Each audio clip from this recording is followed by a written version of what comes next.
Vous avez vibré avec les truculentes histoires des locataires du 33 boulevard Haussmann.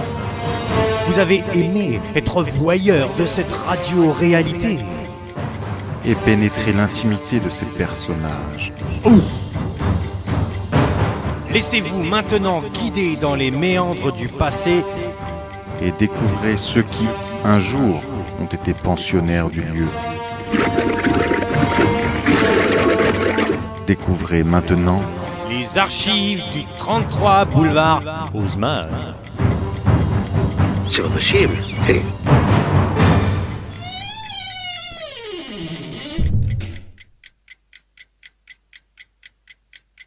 Aujourd'hui, ouvrons les pages des archives du 33 boulevard Haussmann, page 333. Aujourd'hui, Dracula. Dans la désespérance désespérante d'une lande désolée, où le désespoir met le bas, alors que les loups ululent et que les chauves-souris hilarent pullulent, un funeste personnage terrorise la Transylvanus, le pays peuplé de trous du cul. En effet, la population est un peu con comme une botte. Le suzerain de cette contrée abandonnée, suzerain ainsi nommé car perd nos fois, c'est moins classe, hein.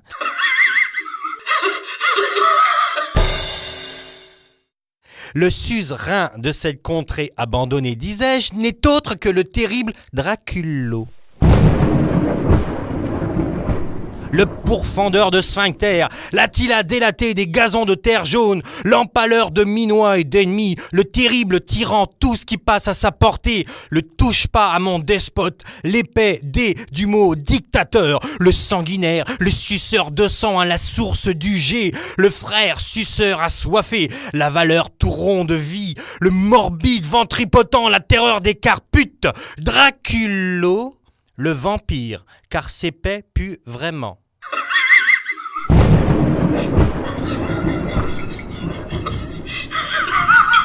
Vos gueules les rires! C'est en l'an de grâce 1666 que vécut cet infâme. Il passa une nuit à l'hôtel du 33 boulevard Haussmann cette année-là. Traînant une réputation sulfureuse comme un Vésuve en érection, Draculo avait dans son pays décimé son peuple jusque dans ses derniers fondements. Assoiffé, insatiable, continuellement en rute vers de nouvelles aventures, il faisait subir à sa population de cerfs masculins un arrière-train d'enfer, et l'on entendait dans les bois les brames douloureux de ces bêtes encornées jusque dans les plus lointains recoins désolés de sa contrée désolante où on l'a déjà dit, le désespoir met le bas. Sa débauche, son vice, son goût du lucre, du stupre, du frut, du frut avait conduit son peuple mâle à être totalement terrorisé. Et il n'était pas rare, le soir, venu,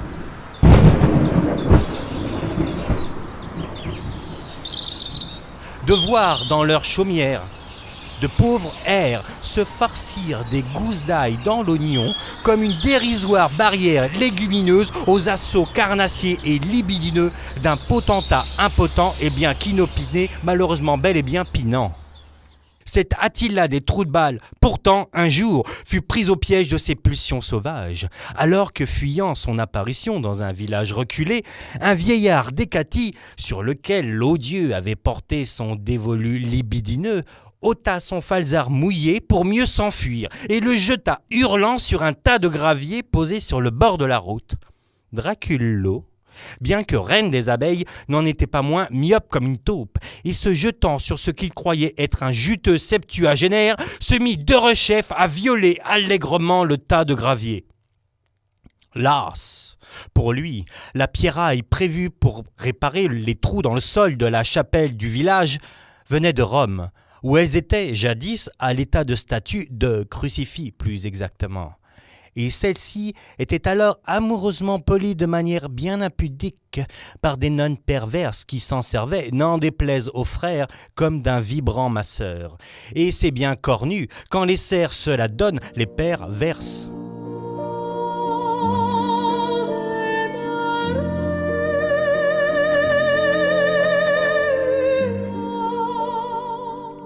Le sceptre granitique était donc loin de la plus pure des cyprines, et les frères jaloux qu'on leur préfère un ersatz de pâle sans poil décidèrent de réduire l'objet du désir et de le vendre en pièces détachées, en gravier donc. C'est ainsi que Dracullo, mis en contact avec ce jus novice de Vestale de Vestiaire, fut pris d'une incroyable douleur au bout de son bout, qui se mit à fleurir instantanément comme un bourgeon au printemps.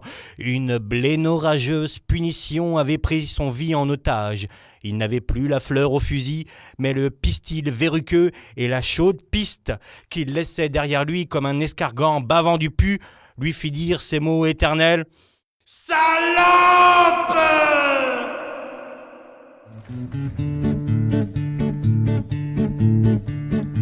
Je me fais vieux, j'ai 60 ans, j'ai fait l'amour toute ma vie, sans avoir pu durant ce temps pu satisfaire mon envie.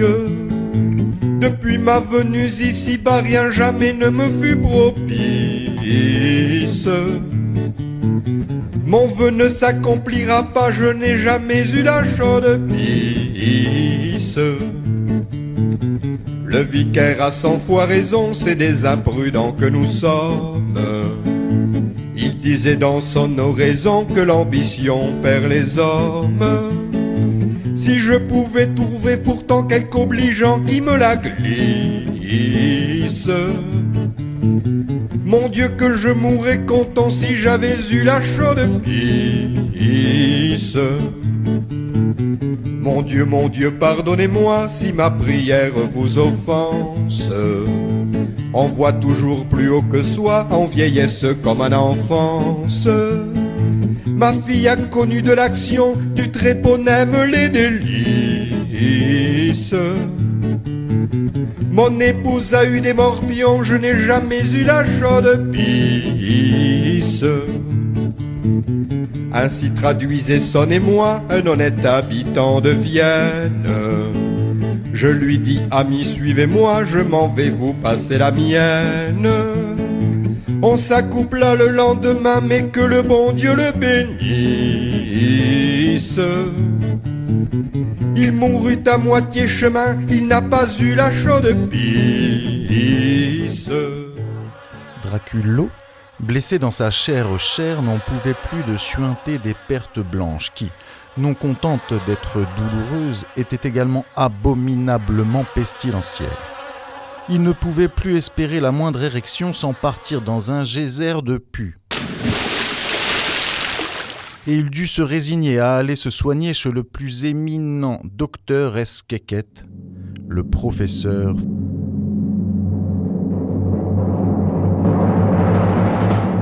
Freddy Mercuret, le seul docteur au monde capable de soigner toutes les maladies, même celles pas encore déclarées grâce à la vinothérapie. Le professeur s'était fait une réputation mondiale grâce à ses révolutionnaires bains de siège au pinard. C'est ainsi que, assis, Dracullo, lassé, cessa les saillies, serra les fesses et se rendit souffrant au 33 boulevard Haussmann pour y prendre une chambre et ainsi pouvoir consulter l'éminent pinardologue. On raconte que leur première rencontre fut épique. Freddy Mercuret, pourtant rompu aux plus extravagantes extrémités, voyant le chou-fleur moisi de Dracullo, boursouflé d'humeur suintante, aurait tout d'abord crié, vomi, appelé sa mère, tenté de sauter par la fenêtre, fait le signe de croix, fait pipi dans un Stradivarius en peau de bouc.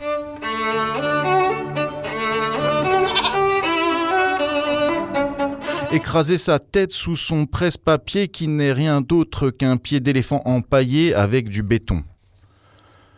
Perdu la raison pour la retrouver in extremis dans un mouchoir usagé. Il aurait même tenté de se faire harakiri avec un coupe-ongle, mais un fugace éclair de lucidité chassa l'orageux tumulte. Il se servit un bon coup de pinard et redevint rouge. Le plus éminent docteur Esquequette, le professeur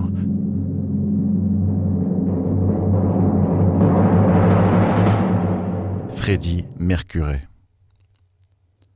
Le diagnostic tomba. comme un diagnostic. Draculo était frappé, certes, mais également infecté par le gonocoque à poils roux du Bacillophylis extremitu sancti. Un traitement de choc s'imposait. Le patient impatient devait tout d'abord tremper l'objet du délit dans des bains de cépage adéquats et ainsi, par l'effet rédempteur du tanin tonitruant, bloquer la propagation du mal. Puis soigner par l'intérieur en ingérant une pharmacopée issue du vignoble français uniquement, et en grosse quantité car le mal est pernicieux et on ne fait pas la fine bouche quand le mal bec. Le traitement commença et Draculo eut d'abord l'anus cadet, puis les côtes rôties. Dès qu'il était tout au bord d'eau, il pleurait sur son cas. Or, c'est connu, rien ne sauve Ignon. Il fit tout, il abusait. Il eut même parfois la gerberac, mais c'est l'amerlot de ceux qui boivent.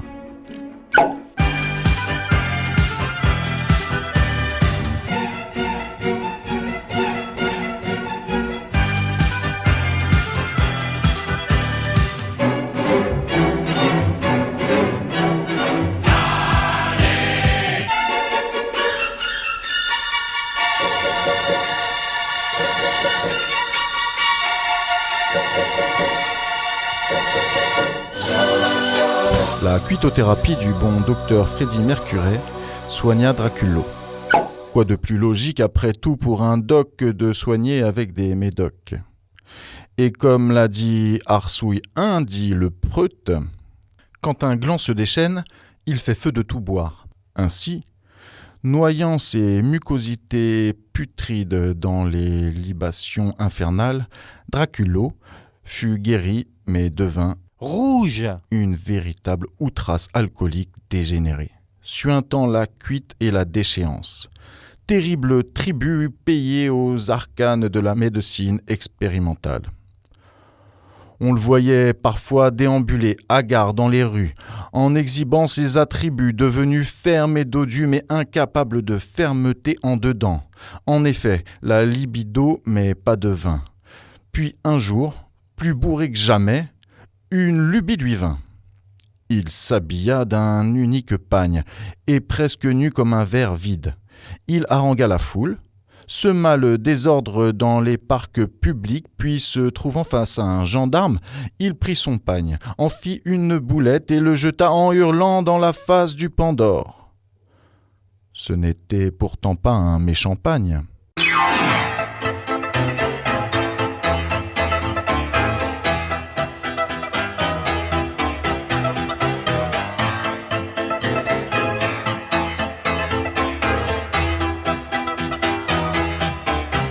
La nuit promet d'être belle, car voici qu'au fond du ciel apparaît la lune rousse.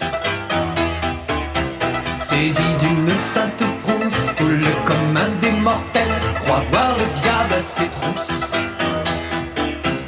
Valets, volages et vulgaires, ouvrez mon sarcophage, et vous pages pervers, courez au cimetière, prévenez de ma part, mes amis nécrophages.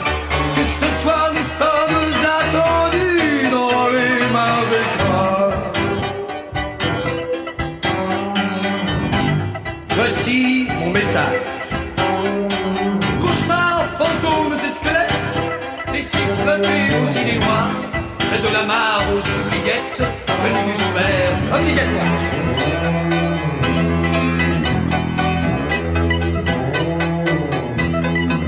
Lutin, luciole, follet, elfe, faune et farfadet, c'est Fred, mes grands carnassiers. Une muse un peu dodue me dit d'un air entendu, vous auriez pu vous raser. Comme je lui fais remarquer deux, trois pendus attablés qui sont venus sans cravate. Ah, tu vas remarquer. Elle me lance un œil hagard et vomit sans crier gare quelques vipères écarlates. Vampire ébloui par de lubrique vestale, égéries insatiables chevauchant des valkyries, infernals appétits de frénésie bacchanale qui charment nos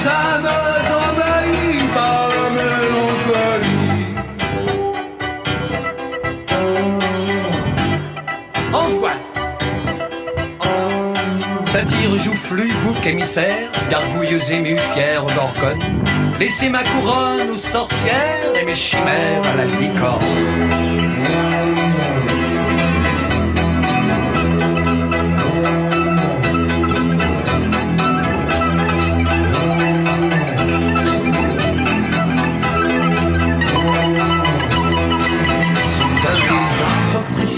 Car Lucifer en personne fait une courte apparition. L'air tellement accablé qu'on lui donnerait volontiers le bon Dieu sans confession. S'il me laissait malicieux courir le bout de sa queue devant ses yeux maléfiques et ne se dressait un bond dans un concert de jurons disant d'un ton pathétique que l'état des obscènes, cyniques et corrompus fasse grief de leur peine à ceux qu'ils ont élus, car devant tant de problèmes et de malentendus, les dieux et les diables en sont venus à douter d'eux-mêmes.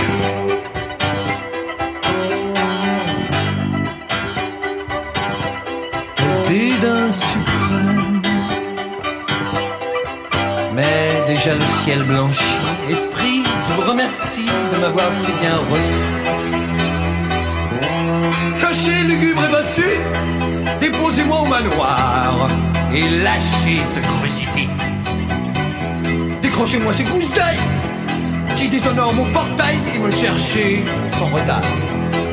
L'ami qui soigne et guérit, la folie qui m'accompagne et jamais ne m'a trahi. Champagne.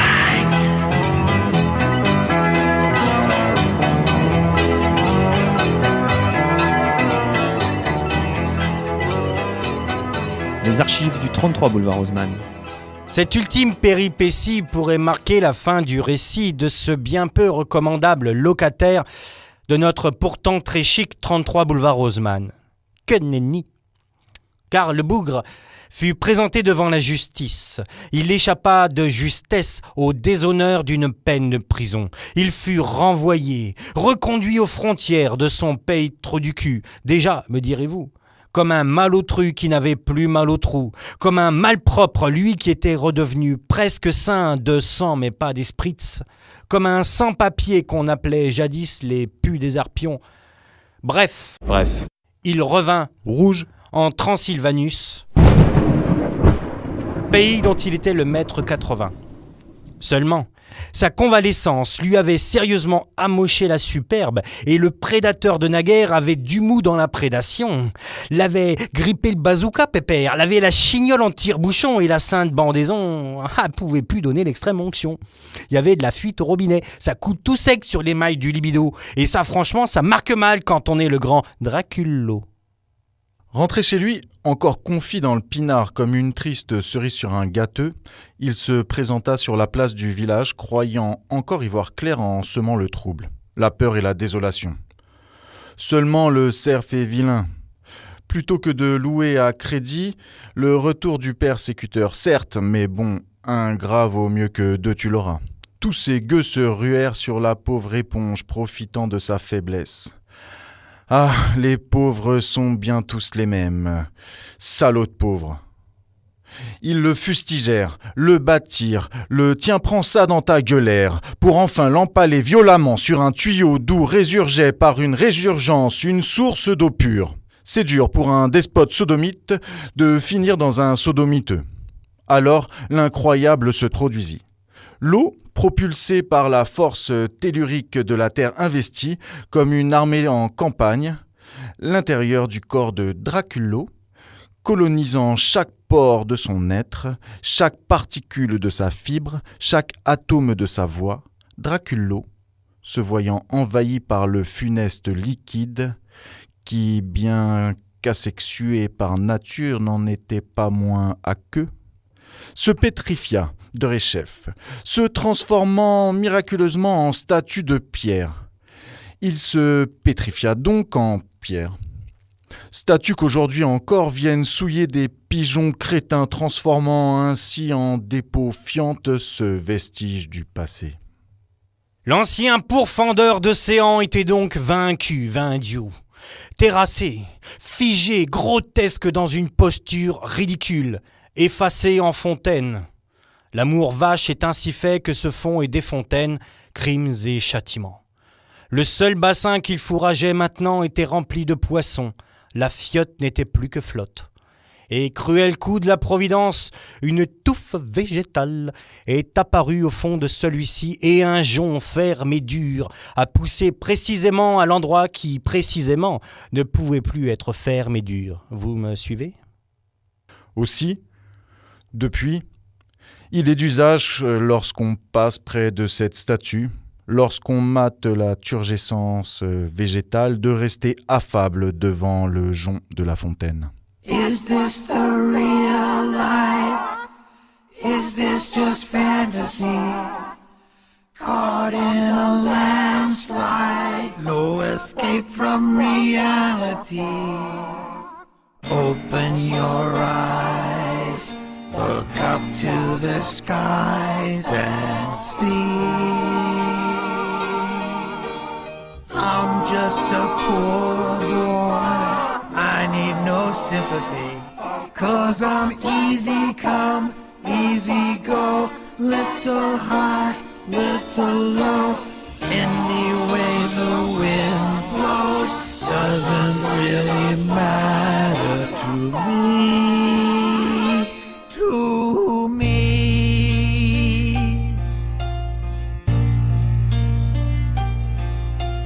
Mama,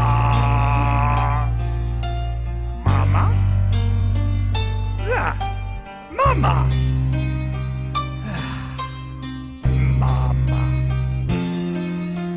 Mama, Mama, ah ha ha ha ha, Mama, Mama, Mama, Mama, Mama, Mama, Mama, Mama, yeah.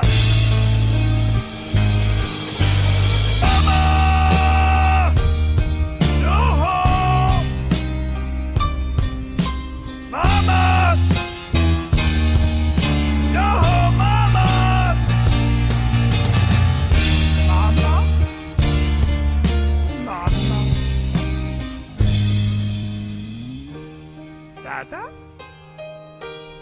Dada! I see a little silhouette of a clam. Scaramouche, Scaramouche, will you do the fandango? Galileo, Galileo, Galileo, Figaro. I'm just a poor boy, nobody loves me. He's just a poor boy from a poor family, sparing his life from this monstrosity! No, no, no. Easy come, easy go, will you let me go? No, no. Let me throw! No, they will not let you throw. Let me blow! No, they will not let you blow. Let me choke! Do not like your jokes. Let me choke! Do not like your jokes. Let me choke! No, Vernigiri, Vernigiri. Mamma mia, let me go! Does anyone know if there is a part for me? For me, for me.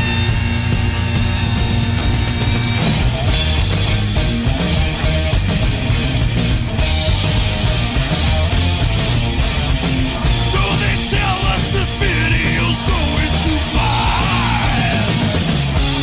All I know is we're not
Pas de moi.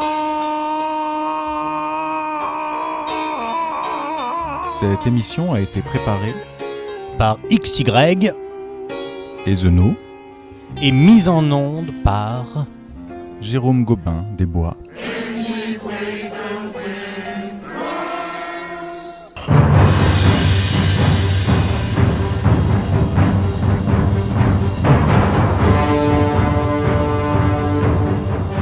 Aujourd'hui, dans les archives du 33 boulevard Haussmann, vous avez entendu Richard Parrot chanter une chanson de Jacques Brassens, Chaude Pisse, Champagne de Jacques Higelin et Bohemian Rhapsody par les Muppet Show.